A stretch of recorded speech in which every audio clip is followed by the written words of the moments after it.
How are you all doing tonight? My name is Bigbobbedboi, and welcome to another Shit That Happened Prepatch Edition, where we cover some really important TBC news. We did get some pretty important shit this last week, as you would expect.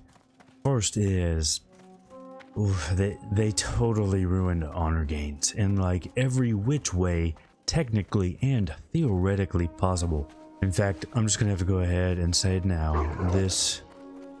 It was a complete dick parade.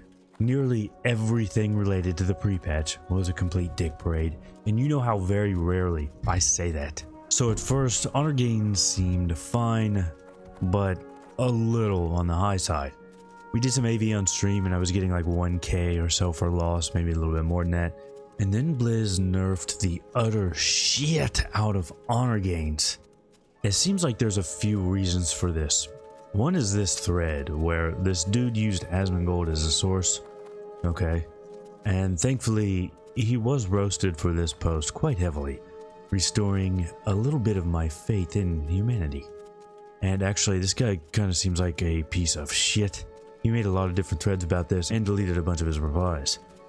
Anyway, it seems like Blizz tried to nerf honor you get from kills and then buff bonus BG honor in order to compensate, and they, as Blizz is known to do, completely fucked it up.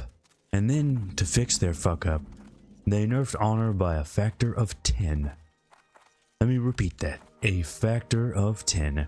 But don't worry, they are going to fix their fucked up fuck up by, okay, fucking things up even more. They doubled honor. So now we're at 20% of what we were getting.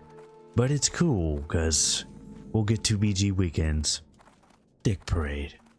So there's a pretty good thread on this if you're interested in learning more. I've looked through a bit of this guy's sources and it does look right. Matches up with some of my TBC memories and screenshots, but basically it's like they've done a weird mix of honor calculations. Like it changed over patches in TBC and they've taken parts from one patch and parts from other patches that has led to this garbage.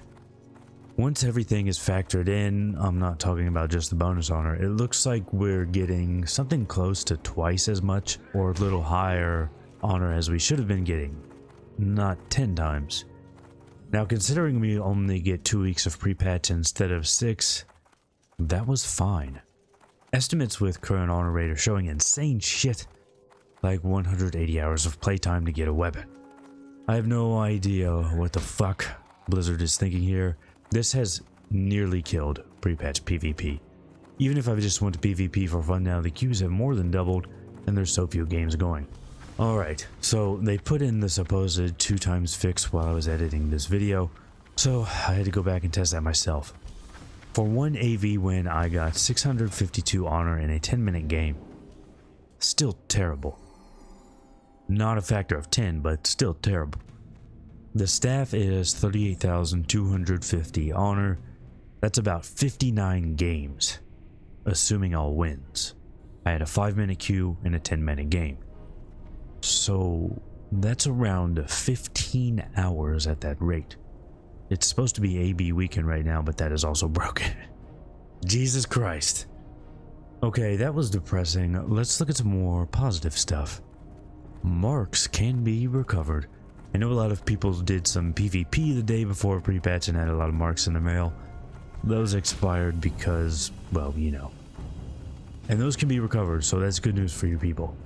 Bad news is they're mostly worthless with the honor rates.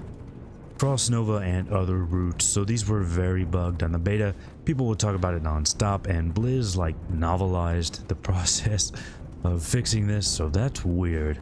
But it's good they're fixing this, and it will help a lot when getting cold donged on a warrior. Arena changes, it's hard to believe, but there's positive news relating to Arena. They walked back some of the Arena rating requirements that were on gear, and you know, not to stroke my own dick here, but what they're implementing is exactly what I suggested. Originally, they said these rating requirements would emphasize the prestige players can feel when obtaining shoulders and weapons in particular.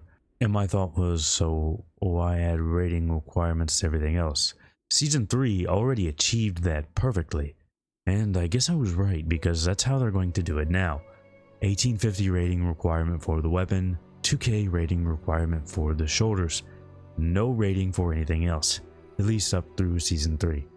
And they even put in some proper reasoning for this, saying when original BC first came out, lots of players felt compelled to join arenas to improve item slots they hadn't had luck with in dungeons, and we want to make sure that possibility continues to exist while preserving the prestige of earning the best gear or the higher ratings.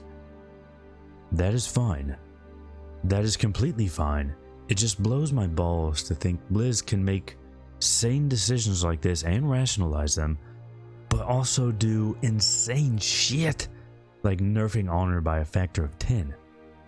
They've also decided to give you this dumb thing if you have a 6-month sub. It's an imp and a ball, apparently. It's really goddamn stupid. You click on it and it will whisper some shit, then go away. It takes up a bag slot. It is worthless. It was from the trading card game originally, and I don't mind Blizz trying to reintroduce some of those items in interesting ways.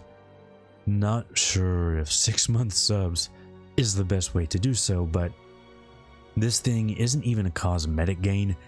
It's terrible. What? And then we gotta cover the pre-patch launch. It was phenomenal. I've never seen such a smooth launch before in my life. Yeah, I can't even do that. So that didn't happen. I think it was delayed 4 times. 4 times. The delays had delays. Servers were supposed to come up around 3 p.m. my time, and I wasn't able to log in until somewhere around 3 a.m. Absolutely fucked. Now, they made some big post about how no one at Blizz could remember such a long maintenance, and it happened because it was something they've never done before. I mean, okay, but if it's something so complex that you've never done before, might be a good idea to give yourself some more time than a normal maintenance. Instead of rushing the maintenance, rushing the pre-patch, and rushing TBC launch. EU also had a really long main as well. I'm not sure how long theirs ended up being, but that was kinda nice for me. My stream was filled with you poor EU bros, unable to log on. Most viewers I've ever had, so again, I do appreciate you all being there for that. But I will have to say, once the servers did go up, everything worked completely fine for me. Lots of problems with add-ons, but that's rarely Blizzard's fault. I didn't get DC'd, didn't have any lag, we were able to run dungeons on stream without any issues. There was also some extra maintenance today, and it seemed to get on fine. They also accidentally made UBRS a 5-man, which, I don't know, actually I think that's pretty cool. Alright, briefly I want to talk about how it feels now to be on TBC pre-patch, because this is the most important. How does it feel to play? It's actually really goddamn good. I've been doing some farming on my hunter, working on my warrior, PvPing on the priest, and working on the boosted druid, and it all feels really great. I'm having a fun time. I'm excited to get my warrior 60. I'm excited to go do some PvP in my rogue. It's not bad. It's pretty good, in fact. I just hope they can keep up the good and quit doing ridiculous shit like the honor nerfs.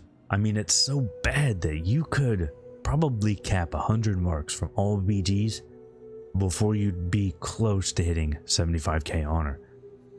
But besides that, I'm honestly having a really good time, and I am pumped as shit for launch, and I hope you are too. And if you enjoy the video, hit that sub button, bell, like button, buff, honor button, share button, all that other shit. I appreciate each and every one I get. This channel even has memberships now. You can check them out by clicking the join button right by the sub button. It is absolutely the best way to support the channel because ad revenue doesn't do shit. Plus you'll get some really cool emotes while being way better and cheaper than a Twitch sub. I stream right here on YouTube at least once a week. I hope you'll all join me. But that is going to be all for this one. I really appreciate you all watching, and I will see you all for the next one.